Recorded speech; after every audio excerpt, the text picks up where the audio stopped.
Bonjour à tout le monde et bienvenue encore sur la Sentinelle TV.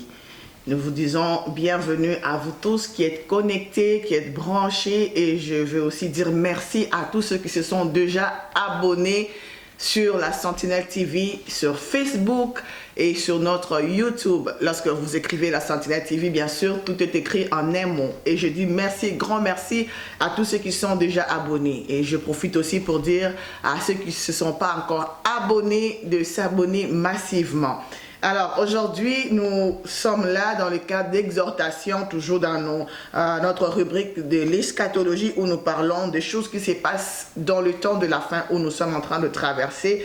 Et aujourd'hui, nous voulons parler de ce qui se passe. Nous constatons un mouvement, une idéologie qui s'est soulevée et qui fait beaucoup de victimes dans le monde aujourd'hui. Et nous voulons comprendre et voir ce que la Bible nous dit.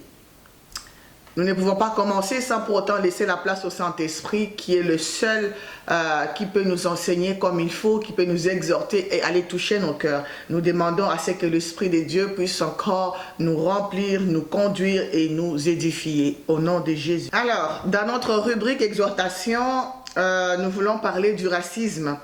Dans le temps de la fin où nous vivons ces vents qui soufflent et qui fait beaucoup de victimes. Et nous voulons définir d'abord pour commencer et comprendre ce qu'est le racisme. Le racisme est une idéologie qui considère que certaines catégories de personnes, des races, sont supérieures à d'autres. C'est une idéologie qui pense qu'un groupe de personnes, une race, est intrinsèquement supérieur à d'autres. Mais que nous dit la Bible par rapport à cela? Nous allons lire Genèse chapitre 1er, le verset 26 au verset 27. La Bible nous dit: puis Dieu dit, faisons l'homme à notre image, selon notre ressemblance, et qu'il domine sur le poisson de la mer, sur les oiseaux du ciel, sur le bétail, sur toute la surface de la terre et sur tout le reptile qui rampe sur la terre. Et au verset 27, la Bible dit: Dieu créa l'homme à son image. Il les créa à l'image de Dieu. Il les créa l'homme et la femme. Mais nous allons comprendre que la Bible est claire. Au commencement, Dieu a créé l'homme à son image. Ce qui veut dire que nous tous, nous sommes à l'image de Dieu. Hommes et femmes, noirs et blancs, jaunes, rouges, nous sommes tous à l'image de Dieu. Et ce qui est triste aujourd'hui, c'est que nous voyons dans le monde qu'il y a la division qui s'est faite entre les races de personnes, entre certaines catégories de personnes. Par rapport à ma peau, je me considère supérieur à l'autre. Par rapport à ma texture de cheveux, je me considère supérieur à l'autre. C'est ce mouvement-là qui fait qu'aujourd'hui, il y a beaucoup de difficultés politiquement parlant, économiquement parlant. Le monde souffre par rapport à ce vent-là du racisme. Et nous voyons que cette manière de diviser le groupe de gens est une façon pour cataloguer le racialisation plutôt, qui est vraiment un préalable à l'émergence du racisme. Vous allez comprendre que cette façon-là de diviser les gens, de catégoriser les gens, de cataloguer les gens par rapport à leur race, par rapport à leur texture de cheveux, par rapport à leur civilisation, a amené le racisme à prendre place. Et même, nous allons comprendre aussi même que même dans le temps où Jésus-Christ a mené l'évangile, où il fallait prêcher l'évangile par les apôtres, ou dans le temps de Jésus, cette idéologie existait aussi dans le temps de Jésus. Il y avait aussi ce problème-là lorsqu'il fallait propager l'évangile. Et c'était cette façon-là qui amenait à cataloguer les gens, à considérer que certaines personnes, par rapport à leur apparence, sont plutôt supérieures aux autres ou sont moins que les autres. On les caractérisait de cette façon-là. Et lorsque nous lisons la Bible, nous voulons aujourd'hui comprendre ce que Dieu veut que nous puissions comprendre. Parce que la parole de Dieu est la lumière qui nous éclaire, et la lampe qui éclaire nos sentiers, éclaire nos pieds, qui nous amène à comprendre ce que Dieu veut que nous puissions comprendre en tant qu'enfants de Dieu. Nous vivons dans un temps de la fin, l'eschatologie, où beaucoup de choses qui se passent amènent les gens à côté de la parole de Dieu. Jacques chapitre 2. On lit Jacques chapitre 2. Et comprendre ce que Jacques veut nous faire comprendre par rapport à cette idéologie qui circule dans le monde aujourd'hui, qui nous amène à comprendre qu'une catégorie de personnes est plus supérieure à d'autres. Jacques chapitre 2, le verset 1er au verset 2. La Bible dit ceci, je vais lire au nom de Jésus. « Mes frères, que votre foi en notre glorieux Seigneur Jésus-Christ soit exempte de toute acception de personne. » Je m'arrête là. Jacques dit que notre foi en Jésus-Christ soit exempte de toute acception de personne. Ça veut dire de tout favoritisme. Nous ne devons pas favoriser, nous ne devons pas cataloguer, nous ne devons pas choisir qui aimer et qui n'est pas aimé. La Bible est claire. Et le verset 2 dit, supposez en effet qu'il entre dans votre assemblée un homme avec un anneau d'or et un habit magnifique, et qui entre aussi un pauvre misérablement vêtu. Si tournant vos regards vers celui qui porte l'habit magnifique, vous lui dites, toi assis-toi ici et à cette place d'honneur, et si vous dites au pauvre, toi tiens-toi là debout, ou bien assis-toi au-dessus de mon marchepied. Bien aimé, pour dire tout simplement que nous ne devons pas choisir, diviser ou cataloguer ou catégoriser un groupe de personnes parce que pour dire qu'ils sont supérieurs aux autres. Nous ne devons pas favoriser des gens. Nous ne devons pas avoir l'acception de personnes. Nous ne devons pas avoir la discrimination. Voilà, c'est ça le mot que je cherchais. Nous ne devons pas avoir la discrimination au milieu de nous.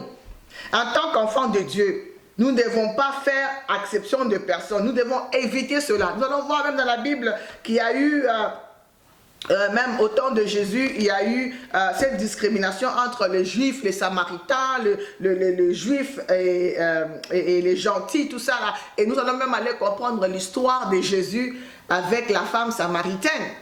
Lorsque Jésus-Christ est allé demander de l'eau à cette femme, elle a dit, comment tu peux me demander à moi qui suis samaritaine de l'eau à boire pendant que toi tu es juif? Pourquoi? Parce qu'il n'y avait pas de relation entre eux. Déjà il y avait la discrimination il y avait le tribalisme que je peux dire entre le juif et les samaritains. Ils ne s'entendaient pas.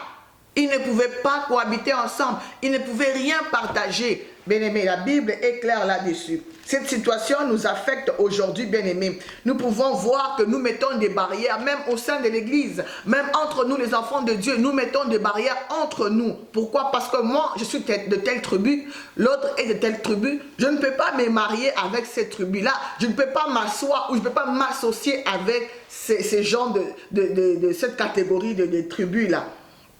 Et bien aimé, la Bible nous appelle à être unis. Nous sommes des enfants de Dieu. Nous sommes issus d'un même Père. Nous ne devons pas avoir la discrimination au milieu de nous. Jacques nous dit de ne pas avoir acception de personnes. Lorsque nous croyons en Jésus-Christ, lorsque nous avons foi en Jésus-Christ, nous devenons une famille.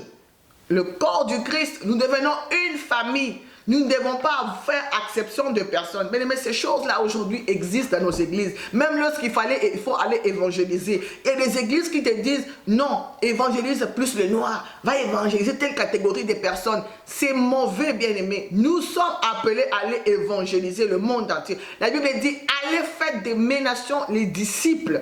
Allez faire de toutes les nations mes disciples. Jésus-Christ n'a pas catégorisé. Jésus-Christ n'a pas choisi une nation à faire des disciples et une nation à ne pas faire des disciples. Non, bien-aimés. La Bible dit que Dieu a créé l'homme et la femme à son image. Dieu a donné la mission à Ève d'être la mère de tout le monde. Ève est la maman, la mère de tous les vivants. De la même manière qu'il a donné la mission à Ève d'être la maman de tout le monde, nous, en tant qu'enfants de Dieu, venus d'une même souche, nous devons nous aimer. Parce que nous avons un même Père. Nous sommes tous unis dans le Seigneur. Nous sommes tous égaux dans le Seigneur. Nous sommes enfants de Dieu, nous devons nous aimer mutuellement. Dieu dit dans Genèse chapitre 1er, le verset 28, que nous allons lire rapidement. Genèse 1er, 28, la Bible dit, Dieu le bénit et Dieu leur dit, soyez féconds, multipliez-vous, multipliez, remplissez la terre et l'assujettissez et dominez sur le poisson de la mer, sur les oiseaux du ciel et sur tous les animaux qui se meuvent sur la terre. Bien-aimés, Dieu a donné cette mission à Adam et à Ève de se procréer, de dominer, d'être fécond, de se multiplier. Maintenant, lorsqu'il y a eu multiplication, ils se sont multipliés, bien sûr. Il y a eu beaucoup de gens, il y a eu beaucoup de familles. Mais maintenant, pendant ce temps-là, il y a eu déluge. Dieu a dit à Noé, va avertir mon peuple, et les gens n'ont pas pu écouter, obéir à Dieu. Et ils ont succombé par leur désobéissance à Dieu. Maintenant, il y a 8 personnes qui ont survécu. Noé, sa femme, ses 3 fils et ses belles-filles. Nous allons comprendre que lorsque nous lisons la Bible, Genèse chapitre 9, la Bible dit au verset 18, le fils de Noé qui sortait de l'arche était Sem, Cham et Japheth. Cham fut le père de Canaan. Ce sont là les 3 fils de Noé et c'est leur postérité qui peupla toute la terre. Adam et Ève, Noé et ses fils et toute la population vient de là. Maintenant, est-ce que nous pouvons dire qu'une race est supérieure à l'autre? Que nous dit la Bible par rapport à cela? Nous tous, nous descendons d'un même père. Nous tous, nous descendons d'une même souche, d'une même source. Pourquoi nous devons avoir la discrimination au milieu de nous? Pourquoi nous devons avoir pourquoi le racisme doit exister au milieu de nous? Acte chapitre 17. Nous allons lire Acte 17, le verset 26. Acte 17, le verset 26 nous dit ceci. Il a fait que tous les hommes, sortis d'un seul sang, habitassent sur toute la surface de la terre, ayant déterminé la durée des temps et les bornes de leur demeure. Il a fait de tous les hommes qui habitent sur la terre. Il a fait de tous les hommes qui sont sortis d'un seul sang. Il les a fait un. C'est-à-dire que tous les hommes sont égaux devant Dieu. Puisqu'ils viennent tous des mêmes pères. Il n'y a pas ceux qui sont supérieurs. Dieu a fait de tout le monde. Ils sont égaux. On est égaux des autres. Dieu a fait de tous les hommes qui sont sortis du même sang. Il a même déterminé leur durée de temps sur la terre. Bien-aimés, la Bible est claire. Il y a des mouvements qui se sont levés pour dire que telle race est supérieure à l'autre. Telle race est supérieure à l'autre. Mais ce n'est pas la volonté de Dieu, ce n'est pas ce que Dieu nous dit. Dieu nous dit de nous aimer les uns les autres, d'être unis parce que nous sommes tous les enfants de même Père. Nous sommes issus d'un même Père. Il n'y a pas de races qui sont supérieures à l'autre. En lisant Actes chapitre 10, le verset 34 au verset 35, la Bible dit, alors Pierre ouvra la bouche et dit, en vérité, je reconnais que Dieu ne fait point exception de personne, mais qu'en toute nation, celui qui le craint et qui pratique la justice lui est agréable. Dieu n'a pas de préférence. Dieu n'a pas dit que moi, je préfère le noir, ou bien Dieu n'a pas dit, moi, je préfère le blanc, moi, je préfère le jaune ou le rouge. Non, Dieu n'a pas de favori. Dieu n'est pas partial. Dieu aime tout le monde. C'est lui qui pratique sa justice. C'est lui qui pratique la justice, lui est agréable, déclare la parole de Dieu. Il n'y a pas de division chez Dieu. Il n'y a pas de discrimination chez Dieu. Alors nous, en tant qu'enfants de Dieu, nous devons nous aimer. Nous devons nous supporter. Personne ne peut considérer que l'autre est inférieur par rapport à lui. Dieu a créé tout le monde à son image. Et nous allons comprendre que même lorsque Jésus parlait avec ses disciples, il les a dit, vous êtes tous des frères. Vous êtes tous des frères. Lorsque nous lisons Matthieu chapitre 23, le verset 8, il dit qu'il n'y a qu'un seul maître. Mais vous, vous êtes tous des frères. Nous sommes des frères et sœurs bien-aimés. Que tu sois noir, que tu sois blanc, que tu sois rouge, que tu sois jaune, nous sommes tous des frères et sœurs. Bien-aimé, 1 Jean chapitre 4, le verset 20 me dit ceci. Comment tu peux aimer Dieu que tu ne vois pas? Comment tu peux dire que tu aimes Dieu que tu ne vois pas alors que tu détestes ton prochain que tu vois? Tu ne peux pas dire cela. La Bible nous traite de menteurs parce que nous voulons faire voir ce qui n'est pas en nous. Nous sommes hypocrites. Ce n'est pas la vérité. 1 Jean chapitre 4, le verset 20. La Bible dit ceci. Si quelqu'un dit j'aime Dieu et qu'il haïsse son frère, c'est un menteur. Car celui qui n'aime pas son frère, qu'il voit, comment peut-il aimer Dieu qui ne voit pas? Et la Bible dit, et nous avons de lui ce commandement, que celui qui aime Dieu aime aussi son frère. Mais la Bible est claire là-dessus. Nous ne pouvons pas dire que nous aimons Dieu tant que nous haïssons nos frères. C'est un vent qui s'est soulevé, bien aimé, qui fait beaucoup de victimes. Et je suis conscient de cela. Cela est triste de voir des gens mourir, des hommes et des femmes succomber, tomber à cause du racisme. Ça fait très mal, bien aimé. Ça fait très mal, bien aimé. Mais ce que je viens faire aujourd'hui, c'est de te rappeler ce que Dieu veut que nous puissions faire, ce que nous puissions comprendre, c'est que Dieu veut que nous puissions nous aimer. Nous ne pouvons pas dire que nous aimons Dieu, que nous ne voyons pas, pendant qu'on n'aime pas notre prochain.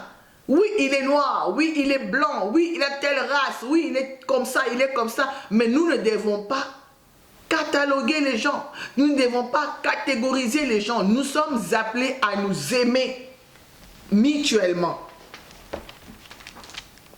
Et Jésus-Christ même a prié pour qu'au sein de ses disciples, qu'il n'y ait pas le racisme, qu'il n'y ait pas la division, qu'il n'y ait pas la séparation.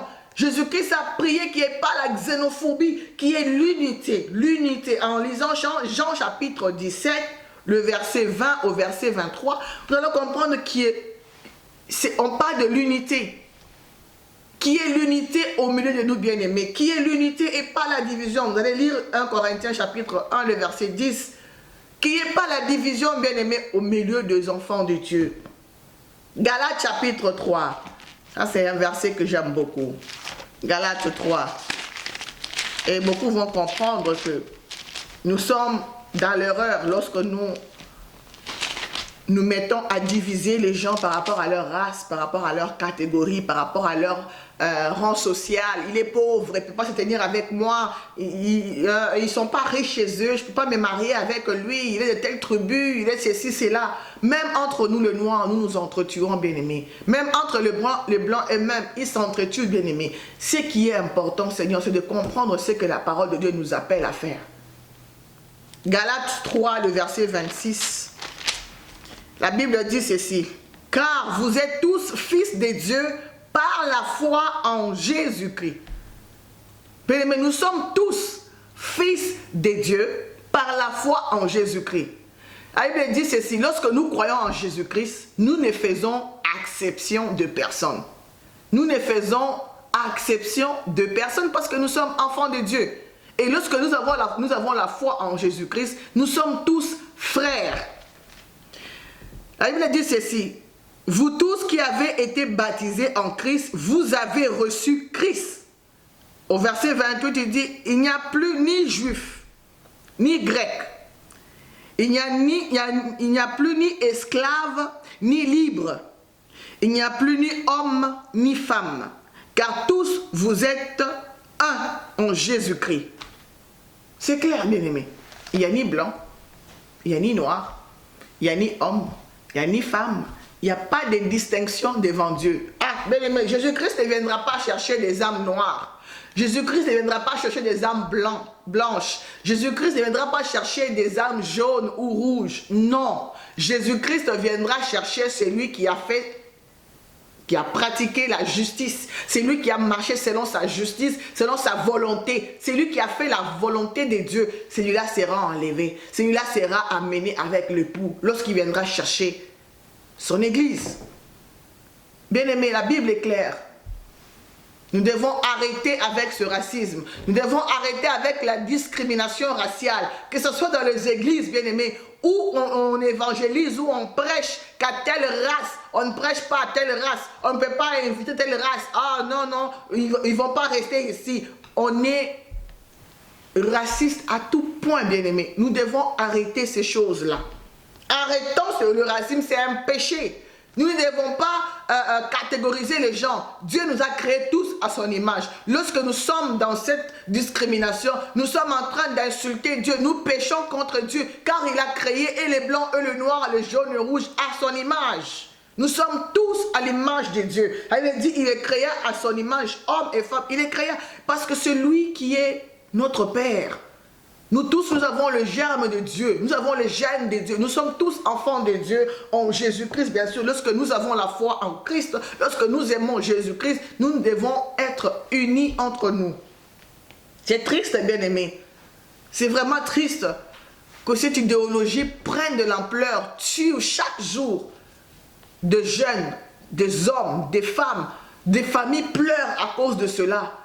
Bien-aimé, c'est que Dieu nous amène à comprendre, c'est de faire sa volonté, de suivre ce que la volonté de Dieu dit. La Bible dit qu'il n'y a pas de division, il n'y a pas de différence entre les races, il n'y a pas de différence entre les hommes et les femmes, entre le noir et le blanc. Nous tous, nous sommes enfants de Dieu. Nous tous, nous sommes enfants de Dieu. Bien-aimés, Jésus-Christ revient bientôt. Ce qui est important, c'est de nous focaliser sur le retour de Christ. Lorsque Christ va revenir, il va te trouver où, bien-aimé? Toi qui me suis, qui n'a pas encore reçu Jésus-Christ comme Seigneur et Sauveur, il est grand temps, bien-aimé, que ce message te touche là où tu es, que tu puisses donner ta vie à Jésus-Christ. Abandonne le racisme, abandonne la discrimination raciale, abandonne la division, abandonne la séparation, abandonne le mal et donne ta vie à Jésus-Christ. Bien-aimé, Christ m'a mandaté pour dire à la population, au monde entier, qu'il revient bientôt. Il revient bientôt. Les sentinelles se lèvent pour dire à la population, arrêtons de dormir, Christ revient. Jésus-Christ est sur son chemin de retour. Il est grand temps de faire attention, de nous réveiller. Ne soyons pas comme les 5 vierges folles. Soyons comme les 5 vierges sages. Soyons attentifs, éveillés. Éveillés, bien-aimés. L'heure est grave. L'heure est très mauvaise. Nous n'avons pas à lutter contre la chair. Nous n'avons pas à lutter contre la personnalité pour nous faire valoir par rapport à notre race, par rapport à notre personnalité, par rapport à ce que nous sommes. Christ dit de nous aimer, bien-aimés. Arrêtons de nous entretuer entre nous. Entre les églises, nous nous entretuons. Telle église, ceci, cela, la jalousie. Le mal est entré partout, bien-aimés. Même dans les églises, le serviteur de Dieu, les hommes de Dieu, les enfants de Dieu. J'ai la rage, bien-aimés. Parce que ces choses ne devraient pas être même dans nos églises. Ces choses ne devraient pas même prendre place en nous en tant qu'enfants de Dieu. Oui, tu vas me dire que nous sommes des humains. Nous sommes ceci. Mais la Bible dit que nous devons faire tout. Nous devons faire tout. Même lorsque c'est difficile, demande à l'Esprit de Dieu. Demande à l'Esprit de Dieu. Ce n'est pas facile. Moi, je ne suis pas sainte. Je demande aussi à l'Esprit de Dieu de me donner la force. Des fois, de surmonter certaines choses. Parce que par nous-mêmes, nous ne pouvons pas y arriver. Mais ce que je viens de te dire ce matin, en ce jour plutôt, c'est que Jésus-Christ revient bientôt. Jésus-Christ revient bientôt. Jésus-Christ est le chemin, la vérité, la vie. Sans lui, personne ne peut dire qu'il est en vie. Sans Jésus-Christ, c'est la mort. Il est le chemin qui nous amène dans notre destinée. Il est le chemin qui nous amène au paradis. Personne ne peut voir le Père s'il ne passe pas par Jésus-Christ. Car il dit, c'est lui qui voit Jésus-Christ, c'est lui qui voit le Fils, il voit le Père. Il est Dieu. Il revient, bien-aimé. Il revient chercher son église. Je viens te rappeler aujourd'hui d'abandonner cela, ce mouvement de discrimination raciale qui tue. Nous sommes des frères et sœurs. Nous ne pouvons pas continuer à nous entretuer entre nous. Nous ne devons pas continuer à nous empoisonner entre nous, même dans les églises. Il y a ces serviteurs de Dieu qui empoisonnent les autres. Il y a ces serviteurs de Dieu qui tuent les autres au profit de leur croissance. Non, bien-aimé, Dieu n'est pas là-dedans. Dieu n'est pas là-dedans. Aussi longtemps que tu fais tes choses selon la chair, Dieu n'est pas là-dedans, bien-aimé. Voilà ce que je pouvais amener aujourd'hui par la grâce du Seigneur. Ce que Dieu m'a mis à cœur à partager avec nous aujourd'hui. C'est de nous apaiser, bien-aimés, et de nous focaliser sur la parole de Dieu. Revenons en nous. Regardons où est-ce que nous avons laissé Dieu. Le racisme a pris base sur l'orgueil. L'orgueil de soi, de penser que l'autre est moins que moi. Je suis plus supérieur. Moi. C'est ça qui nous tue, bien-aimés. Aimons-nous les uns les autres. 1 Jean chapitre 4, comme nous avons lu le verset 20, dit, nous ne pouvons pas dire que nous aimons Dieu que nous ne voyons pas, sans pour autant aimer notre prochain que nous voyons. Non, bien-aimés. L'amour de Dieu est la fondation et la base même de notre vie, de notre existence. C'est le premier commandement que Christ nous a laissé, de nous aimer mutuellement, de nous aimer les uns les autres. Bien-aimé, reviens à Christ et aime ton prochain. Lorsque tu vois quelqu'un qui t'amène dans la discrimination raciale ou dans la division, dis-lui non, ce n'est pas la volonté de Dieu. Dieu n'aime pas ça. Dieu aime que nous puissions nous aimer mutuellement. Voilà pourquoi, bien-aimés, Jésus-Christ nous a donné ce mandat d'aller exhorter, d'aller éclairer et édifier son peuple. Que Dieu vous bénisse, vous qui nous avez suivis. Merci pour votre temps de nous suivre. Merci pour votre disposition de cœur à recevoir cette exhortation. Que Dieu vous bénisse abondamment. Nous sommes la Sentinelle TV. Nous sommes toujours là pour encourager, exhorter et édifier. Vous pouvez nous suivre sur nos plateformes. Notre Facebook, notre page Facebook qui est la Sentinelle TV. Écrivez la Sentinelle TV en un mot, tout est collé, que ce soit sur Facebook, YouTube, la Sentinelle TV, tout est collé en un mot. Vous pouvez nous suivre sur notre site web, les www.lasentinelletv.com. Et vous verrez toutes nos vidéos, toutes nos émissions que nous sommes en train de faire pour l'édification du corps du Christ. Toi qui nous suis, si tu as besoin de passer sur notre plateau, la Sentinelle TV, la porte est grandement ouverte à tout un chacun qui peut amener un plus, qui peut contribuer à l'avancement de l'œuvre du Seigneur. Vous pouvez nous contacter pour vos suggestions, pour vos questions. Si vous avez quelque chose que vous pouvez nous donner comme suggestion, comme conseil, vous êtes le bienvenu. Que Dieu vous bénisse et à très bientôt.